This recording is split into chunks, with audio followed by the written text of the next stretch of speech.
ಎಲ್ರಿಗೂ ನಮಸ್ಕಾರ ವೀಕ್ಷಕರೇ. ಇವತ್ತು ನಾನು ನಮ್ಮ ಮಂಗಳೂರು ಉಡುಪಿ ಸ್ಟೈಲ್ ಈ ಪೈನಾಪಲ್ ಮೆಣಸ್ಕಾಯಿ ಹೇಗೆ ಮಾಡೋದು ಅಂತ ಹೇಳ್ಕೊಡ್ತಾ ಇದ್ದೀನಿ.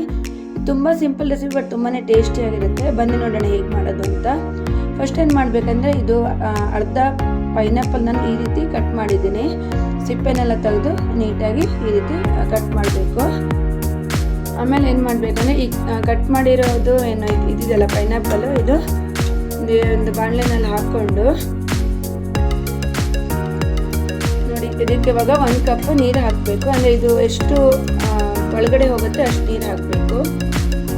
ನೋಡಿ ಇದಕ್ಕೆ ನಾನು ಇವಾಗ ಹಾಕಿದ್ದೀನಿ ನೀರು. ಇದಕ್ಕೆ 15 ಮಿನಿಟ್ಸ್ ಚೆನ್ನಾಗಿ ಬೇಯಬೇಕು. ಮಿಶ್ರಣ ಮುಚ್ಕೊಂಡು 15 ಮಿನಿಟ್ಸ್ ಬೇಯಿಸೋಣ. ಏನು ಮಾಡಬೇಕು ಆಮೇಲೆ ಅಂದರೆ ನಾನು ಒಂದು ಬಾಣಲೆನಲ್ಲಿ ಒಂದು 2 ಚಮಚ ಎಳ್ಳು ಹಾಕ್ತಾಯಿದ್ದೀನಿ. ಬಿಳಿ ಎಳ್ಳು ಹಾಕ್ಬೋದು, ಕಪ್ಪೆಳ್ಳು ಹಾಕ್ಬೋದು. ನಾನಿದು ಬಿಳಿ ಎಳ್ಳು ಹಾಕ್ತಾಯಿದ್ದೀನಿ. 2 ಚಮಚ ಹಾಕಿದ್ದೀನಿ. ಇದನ್ನು ಇವಾಗ ಹುರ್ಕೋಬೇಕು. ಎಣ್ಣೆಯನ್ನು ಹಾಕಬೇಡಿ, ಸುಮ್ಮನೆ ಹಾಗೆ ಹುರ್ಕೋಬೇಕು. ನೋಡಿ ಇದು ಇವಾಗ ಹುರ್ಕೊಳ್ಳೋಣ. ಸ್ವಲ್ಪ ಇದು ಸೌಂಡ್ ಬರಬೇಕು, ಅಂದರೆ ಅಷ್ಟವರೆಗೂ ಹುರ್ಕೋಬೇಕು. ನೋಡಿ ಇದು ಇವಾಗ ಹುರಿದಿದ್ದು ಆಗ್ತಾ ಇದೆ, ಸ್ವಲ್ಪ ಸೌಂಡ್ ಬರ್ತಾ ಇದೆ, ಅಷ್ಟವರೆಗೂ ಹುರಿಬೇಕು. ನೋಡಿ ಇದು ಇವಾಗ ಒಂದು ಪ್ಲೇಟಲ್ಲಿ ಹಾಕ್ಕೋಬೇಕು. ಇದೇ ಬಾಣಲೆಗೆ ಅದು ಎಳ್ಳು ತೆಗೆದಿದ್ದಾದ್ಮೇಲೆ ಒಂದು 1 ಚಮಚ ಅಥವಾ 1.5 ಚಮಚ ಇದು ಉದ್ದಿನಬೇಳೆ ಹಾಕಬೇಕು. ಇದಕ್ಕೆ ನಾನು ಸ್ವಲ್ಪ ಎಣ್ಣೆ ಹಾಕ್ತಾ ಇದ್ದೀನಿ. ಎಣ್ಣೆ ಅಂದರೆ ನೀವು ಇದು ನಾನು ಕೊಕೊನಟ್ ಆಯಿಲ್ ಹಾಕ್ತಾ ಇದ್ದೀನಿ. ಯಾವ ಎಣ್ಣೆ ಬೇಕಾದ್ರೂ ಯೂಸ್ ಮಾಡ್ಬೋದು. ನಾನು ಕೊಕೊನಟ್ ಆಯಿಲ್ ಹಾಕ್ತಾ ಇದ್ದೀನಿ. ನೋಡಿ ಇವಾಗ ನಾನು ಇದು ಉದ್ದಿನಬೇಳೆ ಸ್ವಲ್ಪ ಹುರಿತಾ ಇದೆ. ಇದಕ್ಕೆ ಮೆಣಸಿನ್ಕಾಯಿ ಹಾಕ್ತಾ ಇದ್ದೀನಿ. ಒಂದು 5 ರಿಂದ 6 ಇದು ಬ್ಯಾಡಗಿ ಮೆಣಸಿನ್ಕಾಯಿ ಹಾಕ್ತಾ ಇದ್ದೀನಿ. ಗುಂಟೂರು ಹಾಕ್ಬೋದು, ಬಟ್ ಅದು ಖಾರ ಬರುತ್ತೆ ಅಂತ ನಾನು ಬ್ಯಾಡಗಿ ಹಾಕ್ತಾ ಇದ್ದೀನಿ. ಇದನ್ನು ಇವಾಗ ಸ್ವಲ್ಪ ರೋಸ್ಟ್ ಮಾಡಬೇಕು, ಸ್ಮೆಲ್ ಬರೋವರೆಗೂ. ಮೆಣಸಿನ್ಕಾಯಿ ಹುರಿತಾ ಇದೆ. ಇದಕ್ಕೆ ಮೆಂತ್ಯ, ನಾನು ಹುರಿದಿರೋದೇ ಮೆಂತ್ಯ ಹಾಕ್ತಾ ಇದ್ದೀನಿ. ಒಂದು ಸ್ವಲ್ಪ ಮೆಂತ್ಯ ಹಾಕ್ಕೊಳ್ಳಿ. ಹುರಿದಿದ್ದಿಲ್ಲ ಅಂದರೆ ಇದಕ್ಕೆ ಹಾಕ್ಕೊಂಡು ಹುರ್ಕೊಳ್ಳಿ. ಇದು ಇವಾಗ ಹುರಿದಿದ್ದಾಗಿದೆ. ಆಫ್ ಮಾಡೋಣ ಗ್ಯಾಸ್.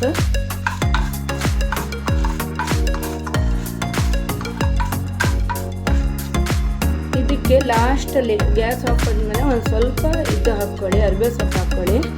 ಹಾಕ್ಕೊಂಡು ಒಂದು ಸ್ವಲ್ಪ ಹುರ್ಕೊಳ್ಳಿ.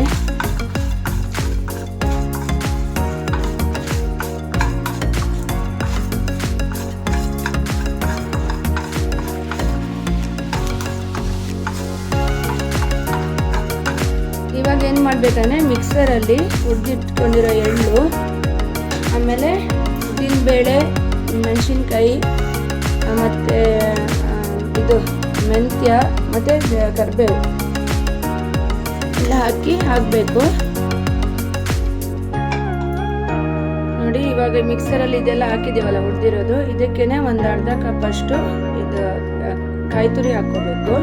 ನಿಮ್ಗೆ ಎಷ್ಟು ಕ್ವಾಂಟಿಟಿ ಬೇಕು ಮಸಾಲೆ ಅದ್ರ ಮೇಲೆ ಇದಾಗುತ್ತೆ, ಡಿಪೆಂಡ್ ಆಗುತ್ತೆ. ನಾನೊಂದು ಅರ್ಧ ಕಪ್ ಹಾಕಿದ್ದೀನಿ. ನೋಡಿ ಇದಿವಾಗ ನೈಸಾಗಿ ರುಬ್ಕೋಬೇಕು. ಒಂದು ಸ್ವಲ್ಪ ನೀರು ಹಾಕ್ಕೊಂಡು ನೈಸಾಗಿ ರುಬ್ಕೊಳ್ಳಿ. ನೋಡಿ ಇದಿವಾಗ ಆಗಿದೆ. ಆ ಮಸಾಲೆ ನುಣ್ಣಗೆ ನಾನು ರುಬ್ಕೊಂಡಿದ್ದೀನಿ. ನೋಡಿ ಇದಿವಾಗ 15 ಮಿನಿಟ್ಸ್ ಆಗಿದೆ. ಅಂದರೆ ಪೈನಾಪಲ್ ಬೆಂದಿದೆ. ಇದಕ್ಕೆ ಎಷ್ಟು ಬೇಕು ರುಚಿಗೆ ತಕ್ಕಷ್ಟು ಉಪ್ಪು ಹಾಕ್ಕೋಬೇಕು.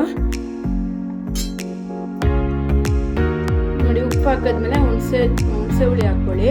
ಸ್ವಲ್ಪ ಹಾಕಿದ್ದೀನಿ, ಯಾಕಂದರೆ ಆಲ್ರೆಡಿ ಪೈನಾಪಲ್ ಸ್ವಲ್ಪ ಹುಳಿ ಇರುತ್ತೆ. ಸ್ವಲ್ಪನೇ ಹುಣಸೆ ಹುಳಿ ಹಾಕ್ಕೊಂಡಿದ್ದೀನಿ.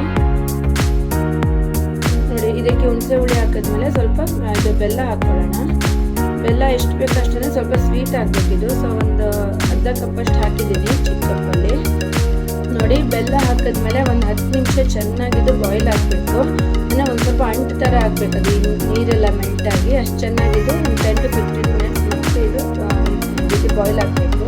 ನೋಡಿ ಇದಿವಾಗ ಬೆಲ್ಲ ಎಲ್ಲ ಇದು ಮೆಲ್ಟಾಗಿದೆ. ಮೆಲ್ಟಾಗಿ ಸ್ವಲ್ಪ ನೀರಿದ್ರೆ ಓಕೆ. ನೋಡಿ ಸ್ವಲ್ಪ ಅಂಟು ಥರ ಬಂದಿದೆ ಇದು. ಇದಕ್ಕೆ ಇವಾಗ ಏನು ಮಾಡಬೇಕಂದ್ರೆ ಇದಕ್ಕೆ ಇದು ನಾವೇನು ಇವಾಗ ಮಸಾಲೆ ರುಬ್ಬಿಟ್ಕೊಂಡಿದ್ದಲ್ಲ ಇದು ಹಾಕ್ಕೋಬೇಕು. ಮಸಾಲೆ ಹಾಕ್ಕೊಳ್ಳಿ. ಇದು ನೋಡಿ ಇವಾಗ ಇದಕ್ಕೆ ಮಸಾಲೆ ಹಾಕಿದ್ದೀನಿ, ಚೆನ್ನಾಗಿ ಮಿಕ್ಸ್ ಮಾಡ್ಕೊಳ್ಳಿ. ಅಂದರೆ ಇದು ತುಂಬ ನೀರು ಹಾಕಬಾರ್ದು, ಸ್ವಲ್ಪ ದಪ್ಪನೇ ಇರಬೇಕು. ಈ ರೀತಿ ಮಿಕ್ಸ್ ಮಾಡಿ ಇನ್ನೊಂದು 5-10 ನಿಮಿಷ ಅದು ಚೆನ್ನಾಗಿದ್ದು ಇದಾಗಬೇಕು, ಅಂದರೆ ಚೆನ್ನಾಗಿ ಬಾಯ್ಲ್ ಆಗಬೇಕು. ಇಷ್ಟು ದಪ್ಪ ಇರಲಿ. ನೋಡಿ ಇವಾಗ ಆಗಿದೆ. ಇವಾಗ ಆಫ್ ಮಾಡೋಣ ಗ್ಯಾಸ್. ನೀರು ಚೆನ್ನಾಗಿ ಒಂದು 5 ನಿಮಿಷ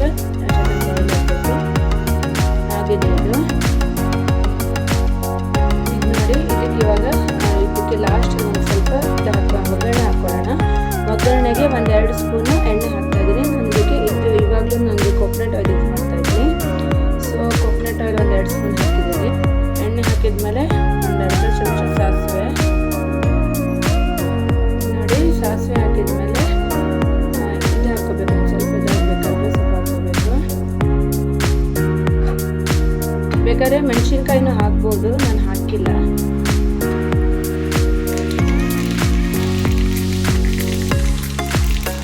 ಗ್ಯಾಸ್ ಆಫ್ ಮಾಡೋಣ.